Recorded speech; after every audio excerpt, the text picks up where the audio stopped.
et elles se sabordent lorsque les Allemands occupent le reste de la France. Vous auriez Mais préféré quel qu'on laisse les désastre! Allemands la prendre? Mais pas du tout. Ce que je vous dis, c'est que De Gaulle voulait continuer la guerre. Ça voulait dire quoi? Que cette flotte, aussi bien celle de Merselkébir que celle d'Alexandrie, que celle d'Angleterre et que celle de Toulon, eh bien, elles sont en Méditerranée, aux côtés de nos alliés, la flotte anglaise, pour empêcher, les Allemands, mais aussi les Italiens. Or, les Italiens étaient déjà très mal partis en Libye. Je peux vous assurer que s'ils avaient eu d'un côté les Anglais de l'Égypte et de l'autre côté les Français venant de Tunisie, ils n'auraient pas fait long feu. Hein. Le problème de l'Afrique du Nord aurait été réglé très rapidement. Et peut-être que la guerre aurait été beaucoup plus rapidement terminée parce que précisément, tout le sud de l'Europe aurait déjà été très exposé à une offensive. De deux choses. Il y a une question quand même auquel les gaullistes ne répondent jamais, c'est qu'en somme, vous nous dites, un Gauleiter aurait mieux valu. Non, je ne dis pas ça. Ah bah écoutez, s'il n'y a pas Pétain, c'est le Gauleiter. Non, je dis la guerre était préférable. Attendez. Je ne dis pas qu'un Gauleiter a valu. Non, attendez. Si le gouvernement... Si vous voulez me faire dire que les Français auraient plus souffert, c'est possible. Non, c'est possible, c'est évident. Oui. C'est évident. Oui, je veux dire, c'est... Oui. Ne serait-ce que par exemple sur la fameuse question juive qui est si mais, douloureuse. Mais la France aurait été sauvée. Donc, on m'a posé la question, est-ce que la France a été sauvée? C'est ça le problème. J'ai pas de savoir si elle était sauvée en 40. Hein. Vous savez, les Anglais, lorsqu'ils ont été bombardés, ils ont beaucoup souffert. De Gaulle a cette phrase qui est extraordinaire. Il dit, quand je regarde les Anglais, j'ai l'impression que chaque Anglais se dit que le salut du royaume dépend de lui. Et il a cette phrase, il est admiratif de ça. Quoi. Il se dit, bon, lorsque des gens se disent, j'accepte de souffrir parce que le salut de mon pays est au bout. Les Français n'ont pas eu ce comportement parce que précisément... on leur a peut-être pas inculqué l'haine de soi aux Anglais aussi. Mais attendez, Pétain, dans ses discours, leur a appris à se battre la coupe. Non, si nous avons été battus, c'est notre faute. Nous payons les conséquences du choix que nous avons fait, ce choix de la jouissance et non pas du sacrifice. Mais pas les 95 000 morts de la... Écoutez, je vais vous dire un truc. Je vais vous dire une chose. Ça n'est pas vrai. Je vais vous dire une chose. Les Français étaient parfaitement capables de se battre et ils l'ont prouvé. Simplement, lorsque... Vous savez, par exemple... Est-ce qu'ils étaient capables de voter intelligemment aussi? Vous me parlez du 1,5 million de prisonniers. En grande partie, ces prisonniers ont été faits dans les derniers jours de la guerre. Parce que précisément, les gens se sont dit, voilà, Pétain appelle à l'armistice. Il n'y avait aucune raison de demander l'armistice. Il n'y a pas une grande défaite au départ, en juin 40 l'armée était sur les routes, mais les civils, etc. Les Russes sont allés à Stalingrad, ils ont eu leur pays dévasté, ils ont fini par gagner la guerre. Hein. Oui, 25 millions de morts quand même. Mais ils ont gagné la guerre. Donc vous pensez qu'il vaut mieux qu'il y ait 25 millions de Français qui disparaissent sur 40 millions parce que c'est par rapport à la population. Ouais, enfin quand même, ça fait mal. D'abord, les Allemands n'avaient absolument pas l'intention de traiter la France comme ça. Absolument pas. Il y a un problème racial qui se posait. Les Français ne sont pas des Slaves, etc. Je ne vais pas dire ça, mais dans la logique de Hitler, la France, c'est pas la Russie. Sauf que dans Mein Kampf, il dit qu'il faut exterminer la France. Hein. Non, il n'a jamais dit d'exterminer la France. Simplement, il considérait que la France était un pays... Non, il considérait que la France était un pays qui n'existait plus beaucoup. Et c'est la raison pour laquelle, d'ailleurs, deuxième erreur fondamentale de Pétain, jamais les Allemands ne se sont intéressés à la collaboration. Ils voulaient simplement nous piquer tout ce qu'ils pouvaient tirer de nous, c'est-à-dire l'industrie, l'agriculture, les auxiliaires de police, etc. On leur faisait faire des économies. Et vous savez combien ça nous coûtait par jour? 400 millions de francs tous les jours à verser aux Allemands pour payer leur occupation. Pas du tout, ça a été augmenté. Par M. Yves Boutillier. Excusez-moi, ça a été... Non, mais je peux être extrêmement précis là-dessus. Moi aussi. Hein. Je peux être extrêmement précis là-dessus. C'était 400 millions. Et ça a été baissé à 300 millions. Attendez.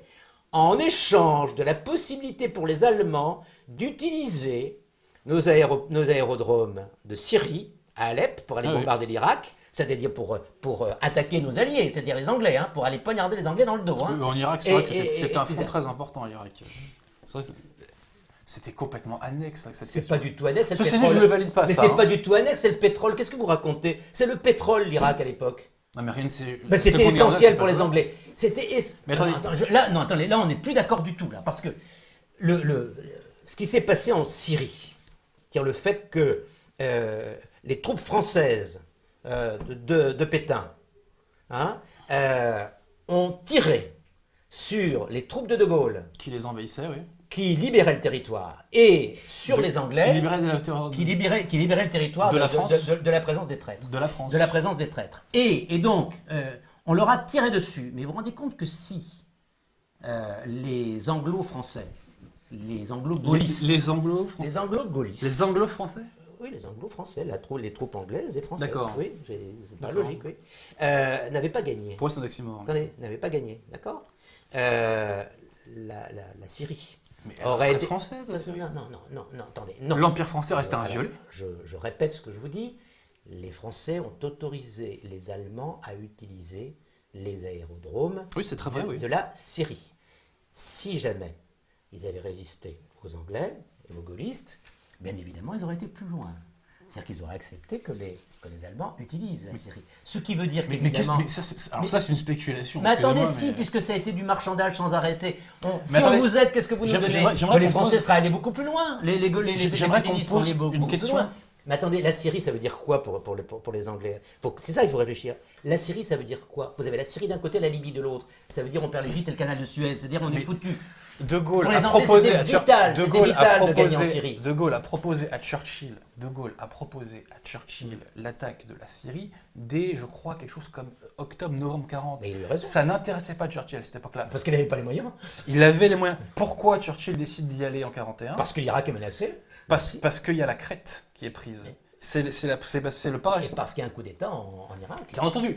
Mais attendez, ce qui a fait stresser Churchill... Vous avez un régime pro-allemand qui s'installe en Irak. Ce qui a fait stresser Churchill, c'est la perte de cette zone de la Méditerranée. Bien sûr. S'il vous plaît, j'aimerais qu'on revienne à un point qui est quand même fondamental. C'est les 400 millions, je termine. Donc, 300 millions. 400 millions. 300 millions. 400 millions d'abord, ouais. 300 millions ensuite.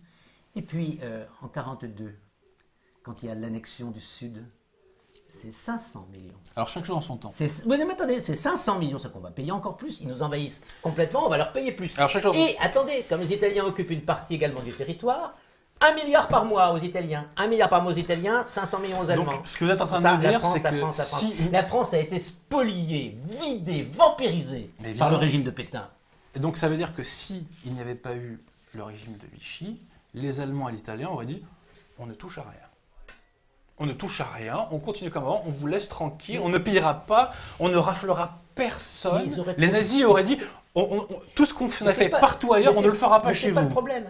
Parce que, excusez-moi, mais les Belges et les Hollandais ont souffert beaucoup plus que la France. Ils ont été occupés comme nous, et ils ont été spoliés comme nous, avec une différence. Avec une différence fondamentale, c'est qu'ils n'ont pas reçu l'aide systématique de notre administration, de notre police. C'est-à-dire qu'on ne les a pas aidés. Alors ça, pour le coup, c'est pas un bon argument, parce que c'est la convention de l'AE, ça. Que les territoires occupés soient... Attendez, la rafle du Veldiv, oui. Non, pas du tout. Attendez. La police française est aux ordres de la puissance occupante. Elle n'est pas du tout obligée de concourir à des opérations qui sont des opérations tout à fait contraires aux droits fondamentaux. Parce que là, on part dans tous les sens. Donc moi, la question... je vais essayer de vous poser une question à réponse fermée. C'est pas un piège, sincèrement. Donc, vous êtes en train de nous dire que la France aurait été... Elle a été vidée. Mais ça, c'est pas... Et bien évidemment qu'elle a été vidée. Mais selon vous, elle n'aurait pas été vidée. Elle aurait été moins vidée. Elle aurait été moins vidée s'il n'y avait pas eu Pétain. C'est pas le problème. Si, c'est capital. Ah bah quand même, c'est essentiel. C'est capital. C'est-à-dire qu'en fait, est-ce que... Vous plaisantez. Excusez-moi, le problème n'est pas du tout là. Vous plaisantez là. Imaginons qu'elle ait été évitée. C'est pas le problème pour nous en 2014. Pour les gens à l'époque, je pense que c'était un petit peu le problème. Si. C'était le problème pour les gens aussi à l'époque. C'est le fait que la France ne devait pas cesser d'être la France. Or, elle a cessé d'être la France. Elle a cessé d'exister. Pour moi, c'est en 1789. Si vous continuez à dérouler le film, si vous continuez à dérouler le film, vous avez cette situation extrêmement symbolique de Gaulle se battant. Pour que, lorsque les Américains arrivent en France, en juin 1944, eh bien la France ne soit pas sous un régime d'occupation militaire. C'était l'AMGOT, c'est-à-dire que les Américains occupaient la France avec une direction américaine. Ils occupent nos cerveaux maintenant, donc ça revient au même. Oui, mais ça n'a rien à voir. Ça tombe pas du ciel. Pourquoi est-ce que les Américains étaient capables d'imposer ça? Tout simplement parce que la France n'existait plus. Parce que la France était plus reconnue. Alors pourquoi elle comme n'existait un pays. plus? Mais tout simplement parce qu'elle avait eu un gouvernement collaborateur qui s'était prosterné devant les Allemands, qui avait perdu toute sa souveraineté, qui n'existait plus, qui n'avait plus de flotte, qui n'avait plus d'armée, qui n'avait plus rien. Alors attendez là. Alors De Gaulle arrivait avec sa petite flotte, avec sa petite armée, il disait moi je suis la France, j'existe. Et il a gagné par son courage, par sa volonté, en imposant aux Allemands, imposer aux Allemands que la France existe lorsqu'on va signer la reddition de l'Allemagne, imposer aux Américains que la France existe lorsqu'on leur dit la France il y a une armée qui s'est battue, existe toujours. Il y a une armée qui s'est battue, me semble-t-il, en Tunisie, en Italie, débarquement de Provence. Attendez, oui, mais c'est l'armée de la France libre, ça. Attention. Qui l'a créé, l'armée d'Afrique? Elle n'a pas été créée, c'est l'armée qui résulte. Bah oui, cette armée d'Afrique. Elle tombe d'où, l'armée d'Afrique? Et par définition, elle aurait existé si la France avait continué à se battre en Afrique. Non, mais ça change rien. Ça change rien. C'est qui l'a créé? C'était l'armée qui résultait de l'armistice. Mais après, je veux dire, cette armée-là, avec ou sans armistice, elle aurait existé, parce que c'était l'armée qui justement subsistait après l'armistice. Elle n'était pas armée de cette façon-là, de premièrement. C'est Weygand qui l'a réorganisée. Les Américains surtout. En collaboration avec Murphy. En collaboration, mais bien entendu. Oui. Il fallait bien trouver des matériels. Oui, Il fallait bien trouver des matériels. Oui, mais bon. Et les Américains nous auraient équipés aussi. Attendez, continuer la guerre. J'aimerais terminer. Ouais. La principale épée française pendant cette période, ça a été l'armée d'Afrique. Donc cette armée d'Afrique, elle sort d'où? Les Allemands. Elle sort de l'armée française. Je termine. Les Allemands ne veulent plus de Weygand au gouvernement. Oui. Donc Pétain se dit, qu'est-ce que je fais de Weygand? Et avec Yves Boutillier, il a l'idée de l'envoyer en Afrique du Nord. Et là-bas, Weygand va réorganiser l'armée, il va camoufler du matériel. En secret, hein, voilà. En secret, bien entendu. En secret, il va en faire venir d'autres, etc. Il va réorganiser l'armée. Oui. Ensuite, donc déjà, petite parenthèse, quand on sait que Pétain a envoyé Weygand pour réorganiser l'armée, on ne peut pas dire que la France a accepté la défaite, qu'elle ne voulait plus combattre, etc. Il voulait surtout se débarrasser de Weygand. Mais pas du tout. Mais si. Mais non. Mais ça, on lui a imposé. Weygand devait partir. Weygand devait partir, mais il aurait pu le mettre à la retraite, Weygand. Il aurait pu dire, vous êtes un ministre annexe. Là, il lui a dit, vous allez faire une armée en Afrique du Nord. Non, on ne devrait pas faire une armée. Mais réorganiser l'armée. Écoutez, lisez les mémoires de Weygand, regardez ce qu'il dit. Alors, soit Weygand est un menteur. Weygand ne va évidemment pas salir sa mémoire. Mais bon, ce qu'il a fait, c'est réorganiser l'armée. Point final. Bon, c'est pas un exploit puisque cette armée existait déjà. Donc, non, rien d'extraordinaire. Mais non. Mais vous savez, l'un des chefs qui a conduit cette armée à la victoire en Italie était également un pétainiste. Je termine. Juin aussi était pétainiste. Je termine, s'il vous plaît. Ces gens-là sont sur l'armée d'Afrique est capitale. Ouais, elle est capitale, cette question de l'armée d'Afrique. Cette armée d'Afrique était maréchaliste. Oui. Elle n'en avait rien à foutre de De Gaulle. Et d'ailleurs, le maigre du Breuil... C'est pour ça qu'ils ont tiré sur les Américains en 1942. C'est le maigre du Breuil qui organise le débarquement, l'opération Torche, le dit dans son bouquin, dans ses mémoires, il nous l'a dit. Pourquoi, on me dira peut-être, mais pourquoi j'ai pas demandé à De Gaulle? Mais parce que personne ne voulait le voir, De Gaulle, à cette époque-là. Personne ne voulait le voir. Et mémoire d'Eisenhower, sachant qu'on n'a pas besoin d'Eisenhower pour le savoir, mais c'est quand même intéressant d'avoir son point de vue à lui, il nous le dit. Si Darlan n'avait pas dit aux militaires de l'armée d'Afrique de reprendre la guerre contre l'Axe, il ne l'aurait pas fait. Et on a quand même un peu trop tendance à oublier que c'est Darlan qui a relancé l'armée d'Afrique contre l'Axe, que Pétain lui a dit par message, par télégramme secret, qu'on a retrouvé, parce que bien évidemment tous les Tartuffes avaient dit son existence, malgré les témoignages de personnalités d'ailleurs qui étaient hautement recommandables. Donc je répète, sur l'armée d'Afrique, Pétain envoie Weygand. Weygand réorganise l'armée. Oui. Il camoufle du territoire. Ben, écoutez, il fallait le faire. Mais Delattre avait fait la même chose pour l'armée d'armistice. Bien entendu. Il y a beaucoup de généraux. Delattre était maréchaliste. Mais c'est ce que je suis en train de vous dire. Mais ça, on est d'accord là-dessus. La plupart. Mais attendez, c'est capital. Mais non, c'est pas capital. Pas du tout. La plupart. Rien n'est capital alors. Si l'armée d'Afrique qui est maréchaliste. Il faut distinguer deux choses. Vous ne m'avez pas laissé terminer. Hein. Non, mais c'est très simple. Je vais vous dire, c'est une simple parenthèse, si vous voulez.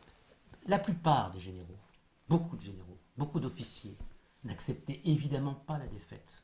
La plupart des officiers, il y avait d'ailleurs une profonde différence entre l'armée et la marine. La marine avait une certaine anglophobie qu'on comprend, parce que c'était les rivaux, les Anglais. Parce qu'ils se sont fait assassiner 1200 $. Vous avez beaucoup... Ça vaccine. Hein. Vous avez beaucoup oui, enfin... Vous avez beaucoup vous savez comment on appelait quelquefois Vichy la société protectrice des amiraux. Tellement il y avait des amiraux dans les couloirs de Vichy. Donc souvent les marins étaient plutôt carrément pétainistes.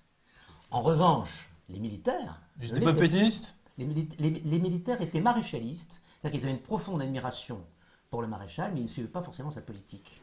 Et donc, effectivement, la plupart se préparaient de là de Tassigny. Mais ils avaient l'aval de Pétain quand ils faisaient tout ça. L'ORA avait l'aval de Pétain, mais écoutez, vous pouvez faire autant de ce que vous voulez. Quand vous voyez l'évolution de Freinet, vous voyez très bien que Freinet au début, effectivement, la question Freinet n'a rien à voir. Mais si, Freinet fait partie aussi des anciens militaires mais il était qui pas ont cet état d'esprit. Mais ils ont cet état d'esprit, c'est de se dire on n'accepte pas la défaite. On n'accepte pas la défaite. Un jour ou l'autre, on va prendre notre revanche. La plupart des militaires ont cet état d'esprit-là. Et donc, ils ont préparé. Et je vous ai dit tout à l'heure que Pétain se disait plus tard les Américains. Plus tard. L'ennui, c'est que d'année en année, il a décliné et qu'il a fini par vendre jusqu'à sa chemise aux Allemands. C'est son problème. À partir de décembre 1942, il n'a plus de pouvoir. Les autres, attendez, il est toujours là, il pouvait partir, il est toujours là. Il est toujours là, il accepte des choses aussi horribles que la milice et tout ça. C'est sous lui que ça se fait. Je le condamne autant que vous l'avez dit. Tandis que Delade, qu'est-ce qu'il fait? Delade s'en va effectivement en Afrique du Nord. Juin, qui était effectivement maréchaliste, s'en va en Afrique du Nord. Et ces gens-là trouvent effectivement une armée qui a été réorganisée par Pétain. C'est vrai, mais qui existait, qui est équipée par les Américains. Une armée qui n'est pas organisée n'existe pas, excusez-moi. Et qu'on fait tirer. Une armée qui n'est pas organisée n'existe pas, par définition. Réorganisée, ça veut dire qu'on peut l'organiser d'une manière plus ou moins efficace. Et qu'est-ce qui se passe lorsque les Américains débarquent? Eh bien, les responsables français, Noguès en particulier, ordonne qu'on tire sur les Américains. C'est-à-dire on utilise cette armée réorganisée pour lutter contre nos alliés, ce qui est quand même affolant, c'est une trahison manifeste. La doctrine de Weygand, c'était si vous arrivez avec 20 divisions, je ne sais plus le chiffre, on vous tire dessus, si vous arrivez à 200, on vous accueille. C'est quand même pas tout à fait la même chose. Non, c'est le contraire. Non, c'est que si vous arrivez avec peu de choses... Si vous arrivez à 2 divisions, on vous tire dessus. Non. Si, vous arrivez à 20 divisions, on vous accueille. En fait, quand il n'y a pas beaucoup de divisions, on vous tire dessus parce que si on vous ouvre les bras, les Allemands nous dérouillent derrière. Voilà, c'est ça. Mais si on a beaucoup, on vous accueille pour mettre une dérouillée aux Allemands. On est d'accord. C'est quand même un petit peu plus compliqué. Mais attendez, mais là-dessus, vous avez complètement raison. Je reviens sur ce que je vous ai dit tout à l'heure. Il ne faut pas mettre le mot collaboration au singulier. Non, ça, je suis d'accord avec vous. Toute cette époque-là est d'une confusion qu'on n'imagine pas. Avec des tas de pensées, d'arrière-pensées, de calculs personnels, de visions des choses complètement personnelles. Chacun sa petite idée.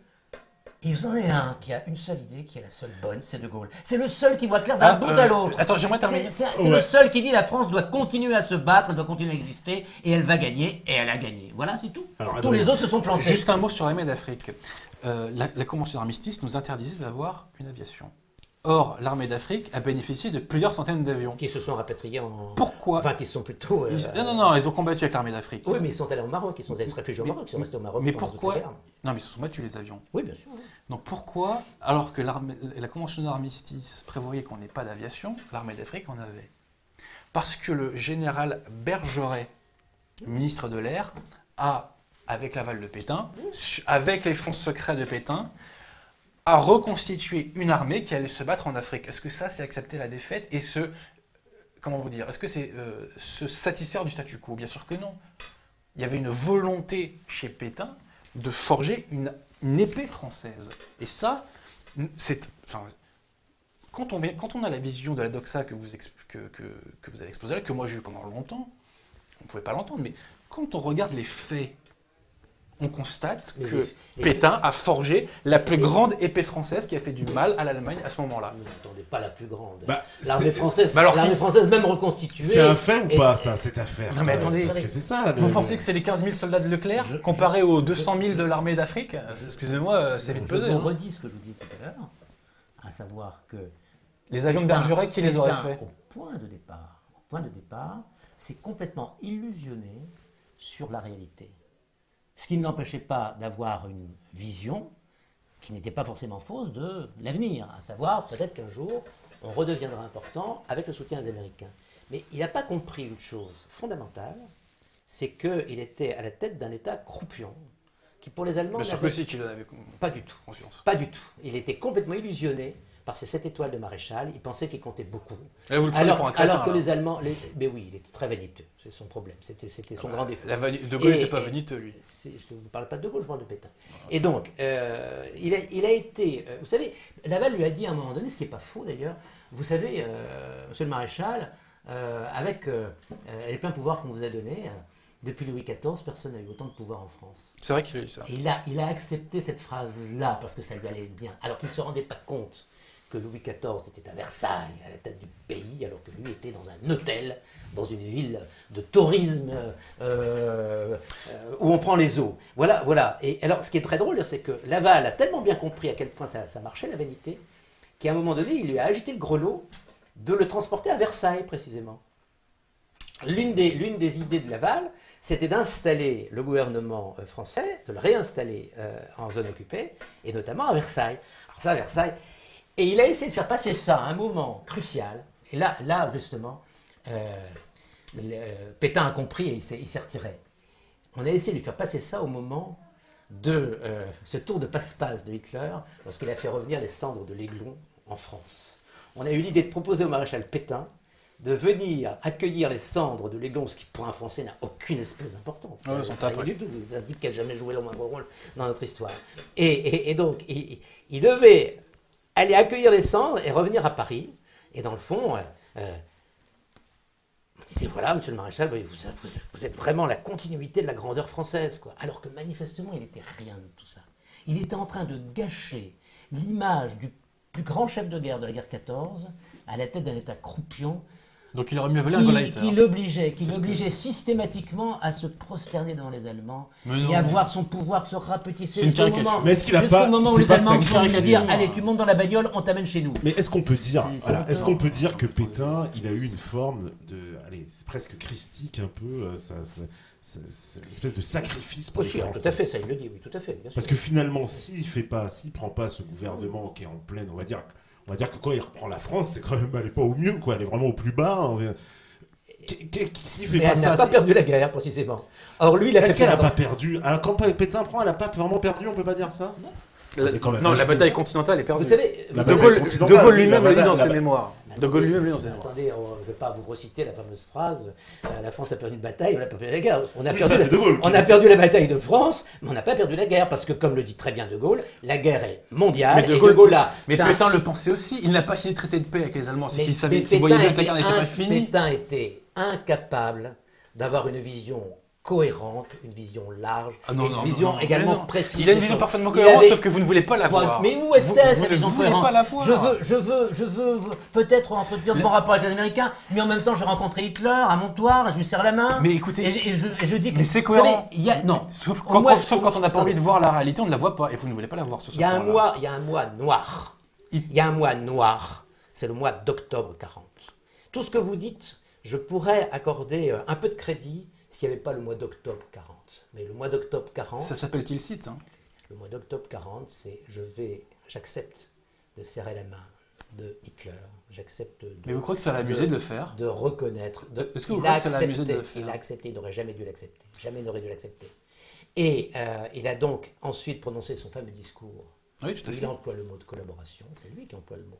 Les Allemands ne mais c'est pour essayer de ruser les Allemands qu'il le fait. Les Allemands ne demandaient pas collaboration. C'est lui qui a employé le mot de collaboration. Oui. Parce qu'il pensait... Pour desserrer l'étau économique. Évidemment, dans sa tête, il pensait... Mais ça ne veut pas rien dire. Attendez, dans sa tête, il pensait que la France comptait encore, qu'elle existait encore. Parce que c'était lui, la France. Donc, il pensait que la France existait encore. Et donc, on pouvait négocier avec les Allemands. Les Allemands n'avaient absolument pas envie de négocier. Donc, la France était chaque morte. fois quelque chose leur déplaisait, hop, ils sanctionnaient. Par exemple, lorsqu'ils voulaient virer un ministre, ils bloquaient la ligne de démarcation. Ils embêtaient les Français, quoi. Même les ministres ne pouvaient plus se rendre à Paris. Ça que les nazis. Alors on disait voilà, vous virez ce ministre ou bien on continue, vous embêtez. Oui, finalement, la France a été ingérable aussi.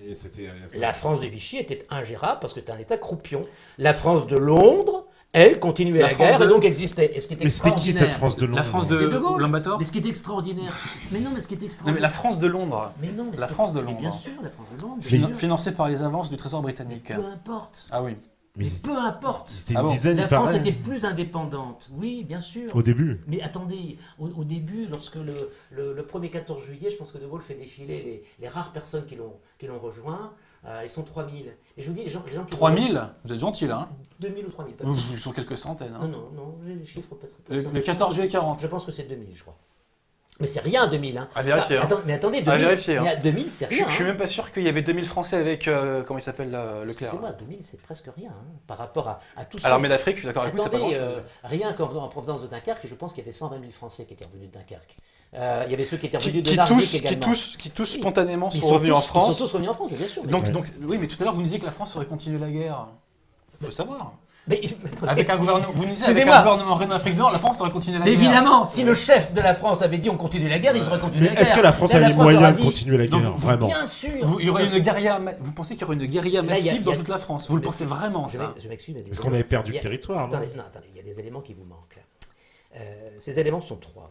Le premier élément, c'était que les Anglais avaient proposé une fusion de l'Angleterre et de la France, que Paul Reynaud avait accepté et qui a été refusé ensuite. C'est-à-dire que les Anglais acceptaient, pas du tout. Les Anglais, vous voulez le passeport britannique, les Anglais, mais ça n'aurait duré que le temps de la guerre. J'en suis pas convaincu. Les Anglais ont le rapport de force, l'Angleterre est une démocratie. Attendez, la grande différence entre celle avec les Anglais ou avec les Allemands, c'est que les Anglais sont une démocratie, tandis que les Allemands c'était une épouvantable dictature totalitaire. Ouais. Donc on n'avait rien à faire avec les Allemands, on savait très bien que on n'avait rien à faire avec les Allemands. Et avec les Anglais aussi d'ailleurs. Mais si avec les Anglais un traité avec un pays comme l'Angleterre, c'est un traité sérieux. Ouais, mais enfin l'Angleterre, c'est un chiffon de papier. Elle nous aurait absorbé, ça aurait pas été. Mais pas du tout. Les Anglais n'avaient pas du tout l'intention d'absorber. Ils nous ont même pas pris les colonies. Attendez. Parce qu'il y a eu un accord avec Pétain. Et notamment parce qu'il y a eu un accord, mais écoute, il y a eu des accords Rougier et Halifax. Oui, d'accord, Rougier. Et Halifax. Et Halifax. Oui, attendez, c'est un accord qui comprenait également la partie qui avait été récupérée par les gaullistes. Halifax Chevalier. C'est-à-dire justement le Gabon. C'est une bonne transition parce que je vois qu'on va faire la première pause. Attends, j'ai pas terminé là. Alors allez-y, finissez. Je termine mon raisonnement. Si vous voulez, il faut bien comprendre que l'union totale entre l'Angleterre et la France était parfaitement possible sans aucun risque pour la France. Ça veut dire quoi? Ça veut dire que les armées françaises, les aviations françaises et anglaises, les armées anglaises et françaises, les flottes surtout françaises et anglaises auraient été ensemble et qu'elles pouvaient parfaitement continuer la guerre. Et quand on les a interdit de nous aider pendant la campagne de France, les aviations. Et troisième élément, lorsque De Gaulle, justement, dans ses deux appels les plus célèbres, celui du 18 et celui du 22, qui ne sont pas les mêmes, hein? Oui, qui sont parfaitement complémentaires, dit, attendez, ce qu'il faut, c'est que nous réunissions les moyens pour vaincre. Les moyens pour vaincre, c'est des avions, des chars, etc. Ce qu'il faut aussi, c'est que nous ayons un espace où nous battre. L'espace, c'est tout trouvé, c'est l'Empire. L'Empire existe toujours, l'Empire est immense, il n'a pas encore été utilisé. Et il a été préservé par Pétain, l'Empire. Vous avez l'alliance avec les Anglais. Il a été préservé par Pétain, l'Empire. Ah bah si. Attendez, il n'a pas été préservé par Pétain. Vous pouvez tout balayer d'un revers de main. Mais non, mais vous ne pouvez pas dire qu'il a été préservé par Pétain à partir du moment où je vous dis, si on continue la guerre, il n'y a pas de Pétain. Donc, c'est le sujet. Pétain ne rentre pas en ligne de compte si on continue la guerre. Moi, je vais faire l'avocat du diable. Est-ce qu'il n'y a pas une stratégie, finalement, de Pétain de continuer la guerre, mais sans l'afficher, quoi, en fait. Voilà, continuer la guerre. Envoyant des généraux à créer des armements secrets, etc. Continuer la guerre, non, mais se réserver pour un avenir lointain, oui. Mais tout ça dans donc l'armée d'Afrique, c'était pour jouer au Cluedo, quoi. Mais tout ça dans un esprit confus, variant d'une journée à une autre, et qui n'a pas conduit à une politique équilibrée, une politique constante. Alors que De Gaulle, lui, se bat sans arrêt, y compris contre les Anglais et les Américains. Et contre les Français aussi.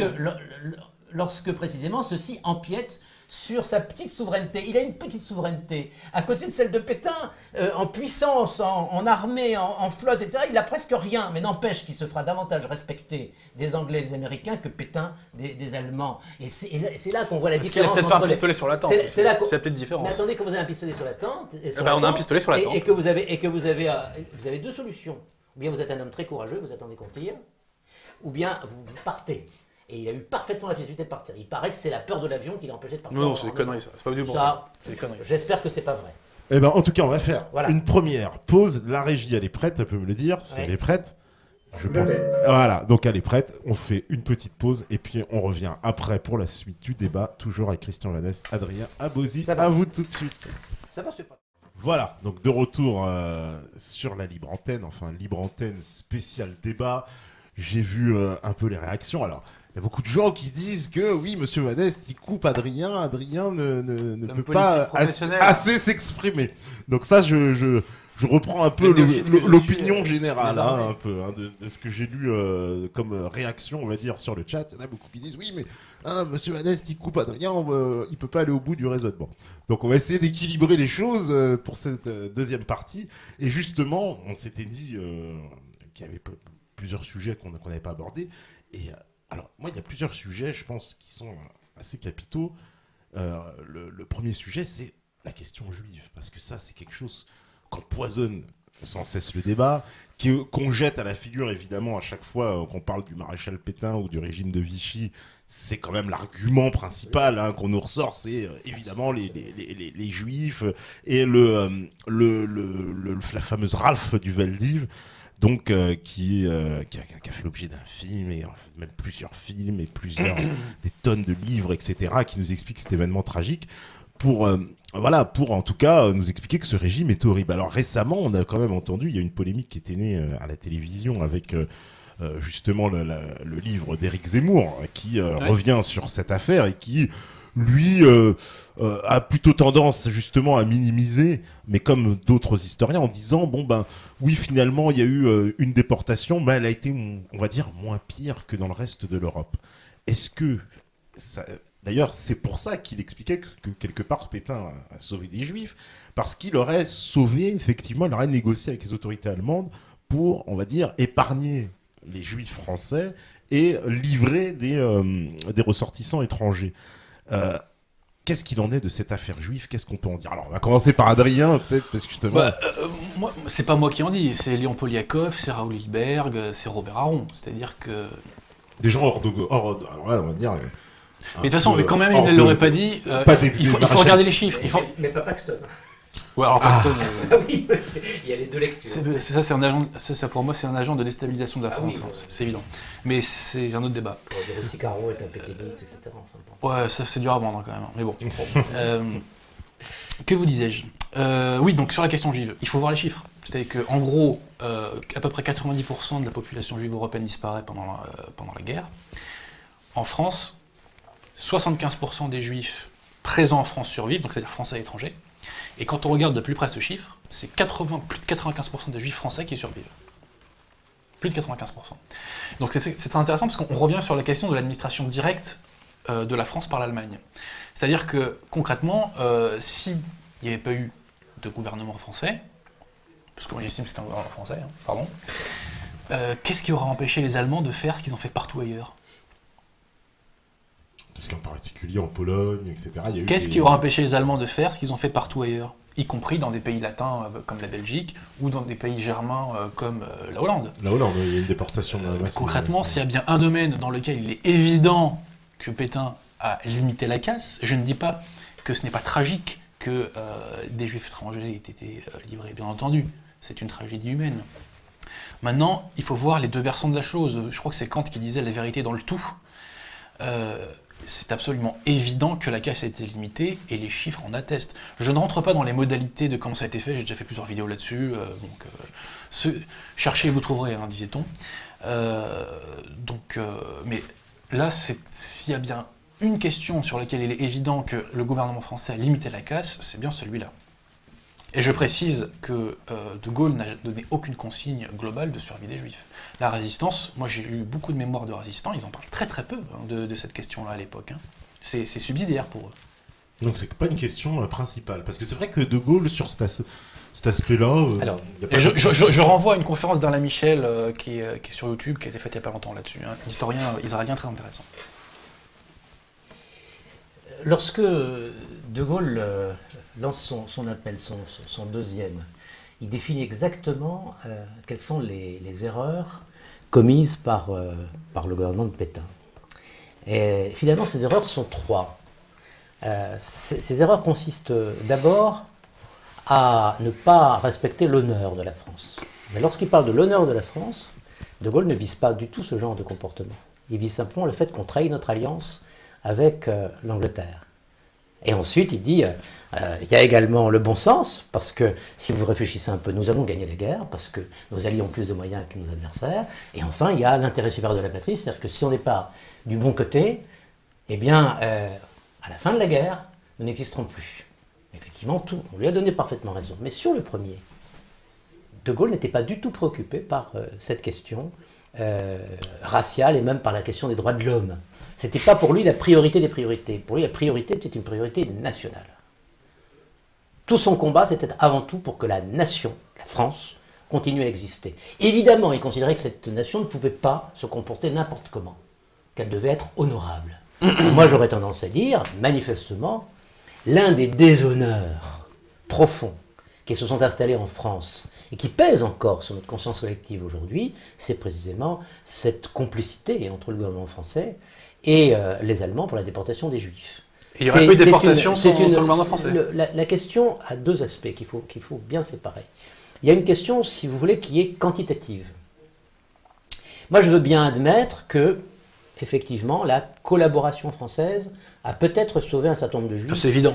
Attendez, c'est tout à fait... C'est pas la collaboration. C'est tout à fait discutable. Vous savez, lorsque les Allemands ont pénétré sur l'ensemble du territoire, je pense à Nice, par exemple, où se trouvait Simone Veil avec sa... C'était les Italiens qui occupaient Nice. Oui, et les Italiens n'ont pas du tout touché mais les Italiens ne sont pas les Allemands.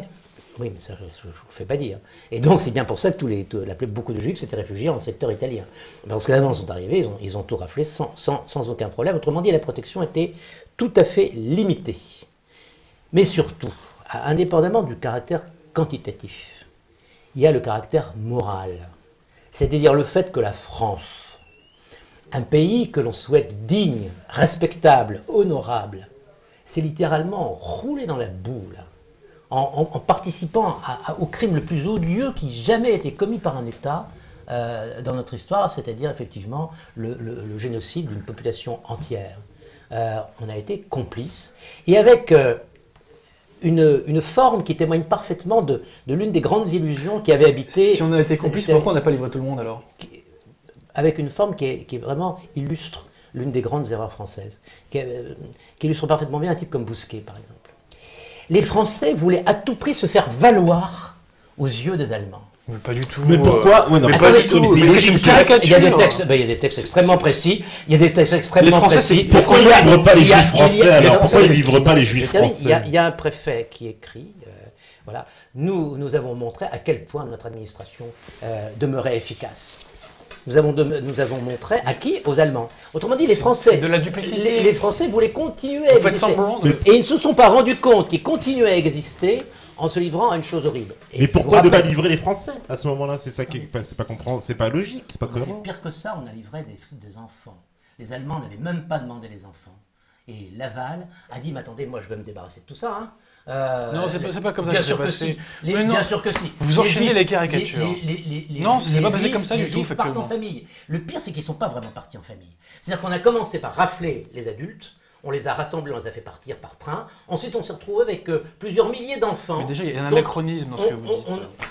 Ils ne savaient pas ce qui se passait en Pologne. Ils ne le savaient pas. Personne ne le savait à l'époque. Je m'en fous de ça. Mais ça change tout. Ce qui m'intéresse, c'est qu'on ne rassemble pas des milliers d'enfants comme ça a été fait à Drancy, après avoir fait séjourner dans les camps qui étaient plus au sud vers la Loire. On ne les fait pas séjourner dans des conditions qui étaient apocalyptiques, qui étaient affreuses. Je ne dis pas le contraire. Les enfants chiaient sur eux, etc. Personne s'en occupait, c'était épouvantable. Et bien c'est le gouvernement français qui est responsable de ça. Et ensuite, qu'est-ce qu'on a fait? On les a mis dans des trains et ils sont allés se faire gazer à Auschwitz. Alors qu'on ait pu participer à ça, vous savez, moi je dis, à côté du nombre, le fait qu'un gouvernement français ait pu se salir à ce point-là, c'est insupportable. Parce que ça pèse encore sur l'image de la France aujourd'hui. Mais il ne faut pas oublier que le gouvernement français a sauvé des centaines de milliers de Juifs à l'époque aussi. Alors ça se discute parce que vous savez, beaucoup de gens disent aussi tout ce que je dis est faux, tout ce que je dis se discute. J'ai bien compris. Mais attendez, vous pensez que les milliers de Français qui ont abrité des Juifs, je pense notamment aux religieux, qui quelquefois d'ailleurs n'ont pas hésité à les convertir un peu rapidement et sans trop leur demander leur avis. Mais en tout cas, beaucoup d'enfants ont été sauvés, notamment par des milieux religieux, par des familles, etc. Vous pensez au merveilleux film Le vieil homme et l'enfant, qui montre très bien ça. Je connais pas. C'est un film qui a été écrit par un réalisateur c'est Claude Berry qui a fait ce film. C'est son premier film, je pense. Claude Berry était juif, bien sûr. Et c'est un souvenir d'enfance, en fait. En tant qu'enfant, il a été sauvé par un vieux pétiniste antisémite qui n'aimait pas les juifs en parole, mais qui, quand il envoyait en difficulté, bref. n'allait pas le massacrer. Et ça, c'est typiquement français. Je connais pas très bien le cinéma, je connais un peu mieux l'histoire. Mais beaucoup de J'aimerais, Français. en plus, Attendez, mais vous avez des tas d'exemples comme ça. Monsieur le député. Alors, Adrien, parce que... Déjà, il y a un anachronisme dans le raisonnement de M. Vennest. C'est-à-dire qu'il part du principe que Laval savait qu'il y avait des camps de la mort. Or, je suis désolé... Je vous ai pas dit ça. Alors, je ne vous ai pas parlé de camp de la mort, je vous ai dit qu'on a laissé les enfants dans les des envoyait conditions épouvantables. non mais attendez, vous avez dit qu'il se... C'est un fait, mais je... Oui, mais Laval je le savait pas. Non, je n'ai pas dit que Laval le savait. Non. Bon, alors, dans ce cas, on le redit une fois, il ne le savait pas, et il n'y a aucun historien qui dit le contraire. Je précise que Léon Poliakov, d'ailleurs, a réhabilité Laval. Ce que je veux dire par là, c'est qu'il y a un principe de droit pénal qui s'appelle la contrainte. C'est-à-dire que, on reprend la formule du pistolet sur la tempe, c'est-à-dire que si quelqu'un vous met un pistolet sur la tempe, et qu'il vous dit tue quelqu'un ou c'est moi qui te tue, si vous tuez cette personne, vous ne serez pas responsable pénalement parce que votre volonté a été annihilée. Vous pensez que ça les a amusés, sincèrement, de faire ça? Il n'y a aucune comparaison possible entre un individu... C'est le même principe. Vous évoquez les principes. Il n'y a aucune comparaison possible entre un individu et un gouvernement. Mais aucune comparaison possible, parce que le pistolet sur la tempe d'un gouvernement... Vous faites semblant de ne pas comprendre. Non, c'est une image. Vous faites semblant Tandis que quand vous avez un pistolet sur la tempe, c'est pas une image, c'est une réalité. Oui, mais alors, moi, il y a quelque chose... Et un gouvernement a toujours la possibilité de dire Ils avaient un pistolet sur la tempe. Mais moi, il y a des ministres de Pétain qui ont été déportés. Moi, il y a quelque chose que je comprends pas, en tout cas. En tout cas, ce que je note, attends, je suis en ligne, c'est qu'à chaque fois que j'évoque un élément factuel, il est balayé d'un revers de main. Effectivement, j'ai toujours tort.